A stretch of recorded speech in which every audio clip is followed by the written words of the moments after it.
আজকে এই গণমিছিল প্রমাণ করে কলারোয়ার মাটি হাবিবুল ইসলাম হাবিবের ঘাঁটি, কলারোয়ার মাটি বিএনপির ঘাঁটি। সংগ্রামী সাথীরা, আমি একটি কথা বলে আমি আমার বক্তব্য শেষ করব। আপনারা জানেন গত এই দিনে 5ই আগস্ট আমরা 30 জন সাতক্ষীরা জেলা কারাগারে আমরা আমাদের কান্না রোল পড়ে গিয়েছিল।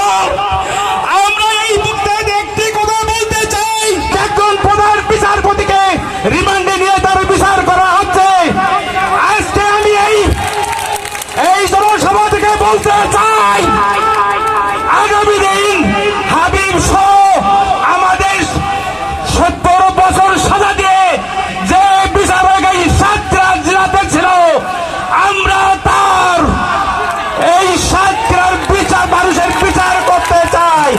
এই সরকারের কাছে একটি দাবি জানাই, যারা অন্যায় শেখ হাসিনা, স্বৈরাচারী শেখ হাসিনা সহ তার 300 সংসদ সদস্য, বিনা ভোটের সংসদ সদস্য তারা পলায়ন করেছিল এই 5ই আগস্ট গত 24 সালের। জনগণ কথা পর্যন্ত তাদের নিজস্ব বাক স্বাধীনতা হারিয়ে ফেলেছিল। আজকে